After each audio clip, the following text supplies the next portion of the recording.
नमस्कार, मैं धनंजय कुमार द नागरिक में आपका स्वागत है। हम बात कर रहे हैं महाराष्ट्र की। महाराष्ट्र के आखिरी चरण यानी 5वें चरण में 13 सीटों पर चुनाव संपन्न हो गया और इस तरह से महाराष्ट्र के सभी 48 सीटों पर चुनाव हो चुके, मतदान हो चुके हैं।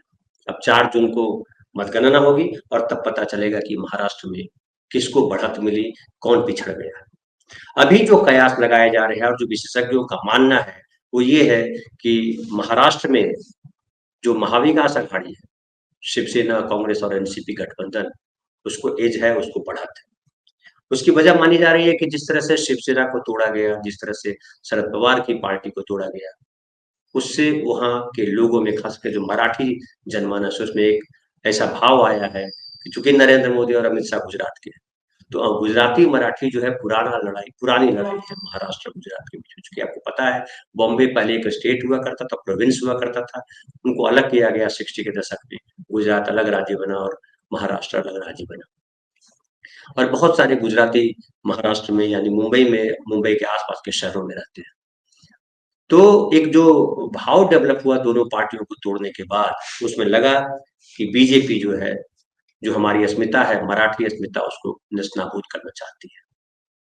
और दूसरे जो महाराष्ट्र के जो नेता, 2 बड़े नामचीन नेता जिसको उनको कह सकते हैं, एक तो नितिन गडकरी, जो कि पहले प्रमोद महाजन और गोपीनाथ मुंडे हुआ करते थे, उनके बाद नितिन गडकरी और देवेंद्र फडणवीस उभरे। लेकिन देवेंद्र फडणवीस को भी जो है पीछे कर दिया गया और मुख्यमंत्री से मुख्यमंत्री बना दिया गया।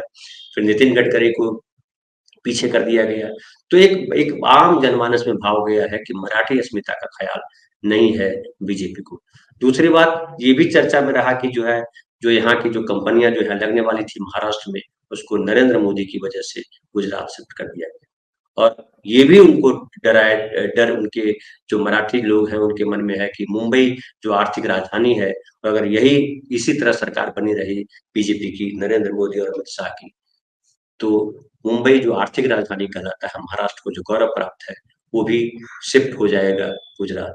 क्योंकि बहुत सारी कंपनियां, खास करके हीरे का व्यापार या सूती वस्त्र या और सारी चीजें, वो शिफ्ट हो गई है गुजरात में समय के अनुसार। तो उसको लेकर के भी एक भय है। तो महाराष्ट्र में क्या हुआ है पिछले 5 चरणों में और क्या रिजल्ट आएगा, इसको लेकर के हमारे साथ हैं दिनेश के बोहरा साहब। आप उनको जानते हैं, वो उनका अपना यूट्यूब चैनल भी है, न्यूज टाइम दिनेश के बोहरा शो। तो वो बताएंगे आपको कि महाराष्ट्र की क्या स्थिति है। जी, आप सबको नमस्कार।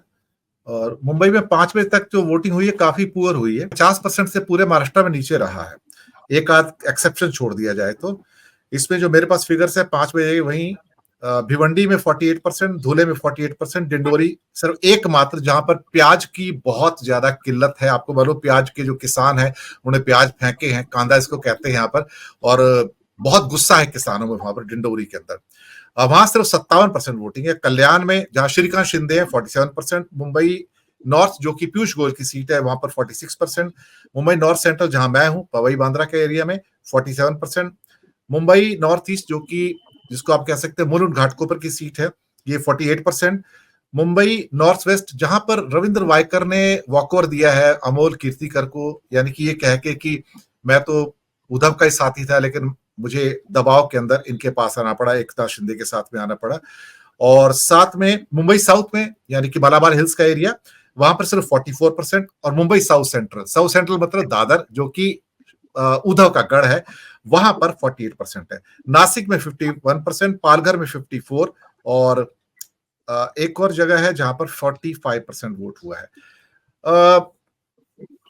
13 सीटें इंटरेस्टिंग इसलिए है कि ये 13 की 13 सीटें देखा जाए तो एनडीए के पास थी, लेकिन इस बार जो चमत्कार हुआ है कि मुंबई की 6 सीटों पर अगर मैं पहले चर्चा करूं और फिर 7 सीटें जो बाकी महाराष्ट्र की उस पर भी करूंगा, यहां पर मराठी वर्सेस गुजराती है बहुत बड़ी संख्या में।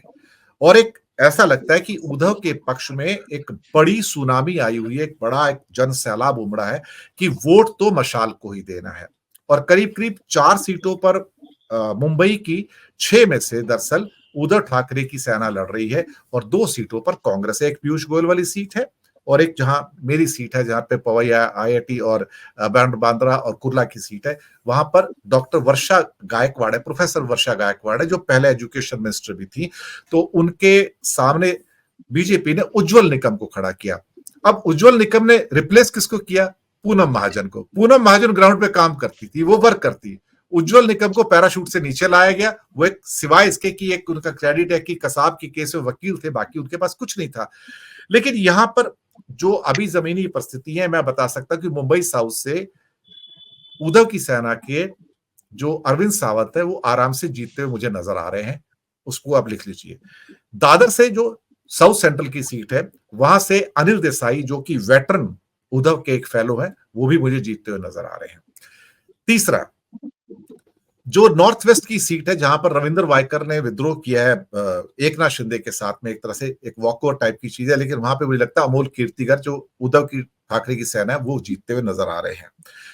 चौथी सीट कांग्रेस की, जो एक अच्छी सीट है, जो हमारी सीट है इस टाइम, बांद्रा की और पवई की, जो कि नॉर्थ सेंट्रल कही जाती है, वहां से वर्षा गायकवाड़ बहुत मजबूत स्थिति के अंदर है, ये कांग्रेस की सीट है। मुंबई नॉर्थ की सीट हो सकता है, एक पॉसिबिलिटी है कि पीयूष गोयल एक नैरो मार्जिन से जीत जाए, क्योंकि वहां पर जो लड़ाई हो रही है भूमि पुत्र की हो रही है।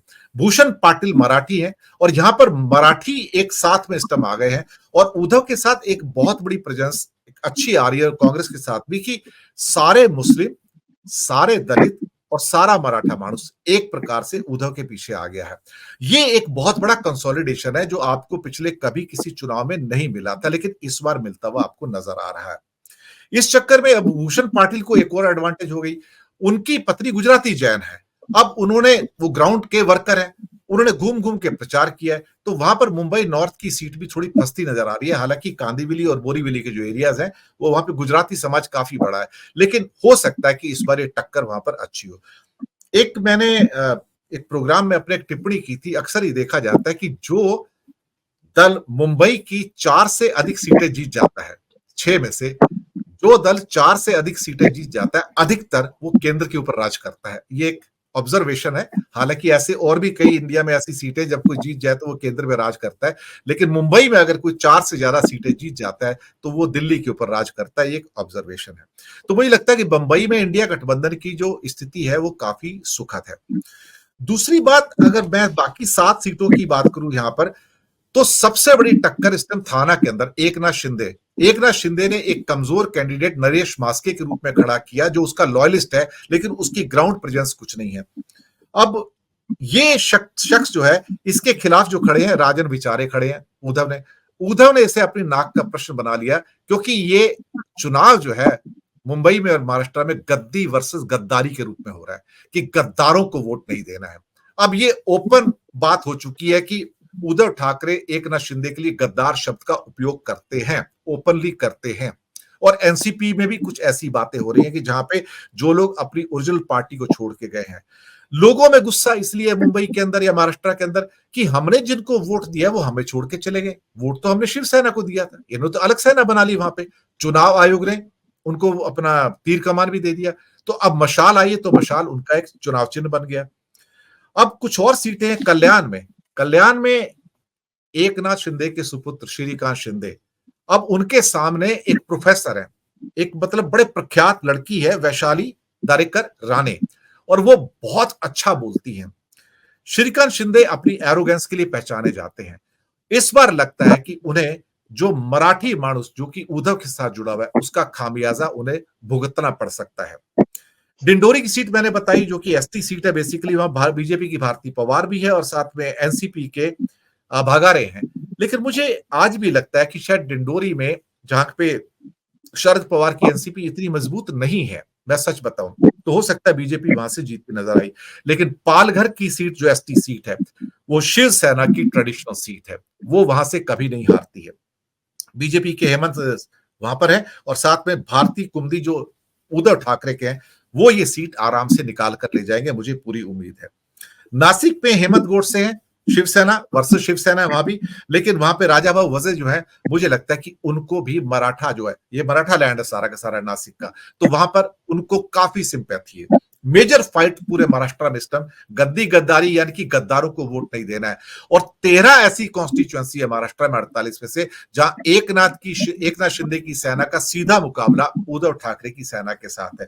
मुझे कोई हैरानी नहीं होगी कि इसमें एक मेजोरिटी ऑफ द सीट 80-90% जो है उद्धव ठाकरे की सेना यहां पर जीतेगी।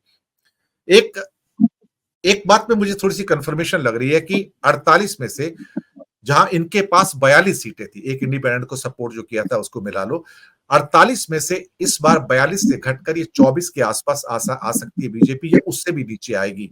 और बीजेपी ने एक खास बात एक स्ट्रेटजी के तौर पे यहां पे लगाई कि अधिकतर सीटों पे उसने ये कोशिश की कि मैं उद्धव ठाकरे की सेना के खिलाफ अपना कैंडिडेट ना खड़ा करूं। इसलिए उसके अधिकतर जो कैंडिडेट है कांग्रेस के खिलाफ है या किसी और एनसीपी के खिलाफ है, और बहुत कम सीटें ऐसी हैं जहां उद्धव के खिलाफ खड़े हैं। तो उन्होंने एक स्ट्रेटेजिकली ये सारी की सारी चाल चली। लेकिन इन 13 सीटों में से मैं अभी भी समझ के चलता हूं कि 8 से 9 सीटें इंडिया गठबंधन महाराष्ट्र के अंदर निकालेगा, मजबूत स्थिति में है। और शायद एक टर्निंग पॉइंट भी है, और सबसे बड़ा टर्निंग पॉइंट मुंबई है।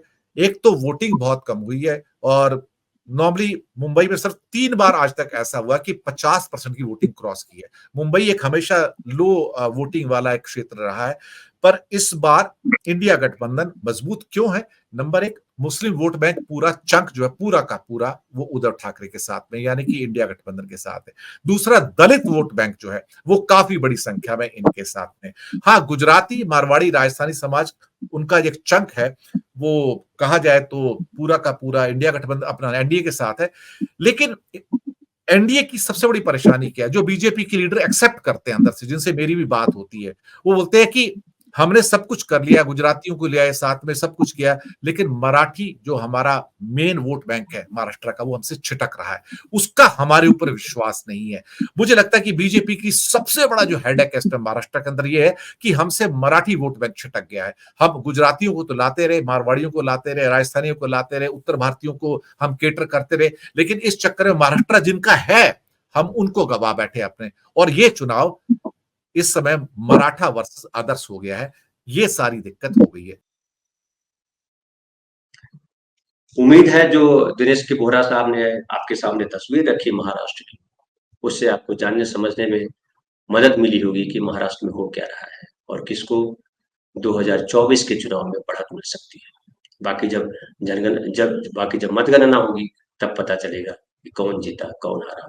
लेकिन इस बार 48 सीटों में जो पिछली बार 41 सीट मिली थी बीजेपी शिवसेना गठबंधन को, तब शिवसेना गठबंधन में था बीजेपी के साथ। हालांकि शिवसेना आज भी गठबंधन में और नकली असली की बात की जा रही है, लेकिन तब शिवसेना एक थी और वो असली शिवसेना थी। अभी उद्धव ठाकरे की शिवसेना को मोदी जी नकली कह रहे हैं, शिंदे की शिवसेना को मोदी जी असली कह रहे हैं, जबकि जनमानस में ये बात हो रही है कि असली शिवसेना तो उद्धव ठाकरे की शिवसेना है। तो कौन है असली, कौन है नकली, कौन दिल्ली की गद्दी पे बैठेगा, ये पता चलेगा 4 को। बहुत बहुत धन्यवाद।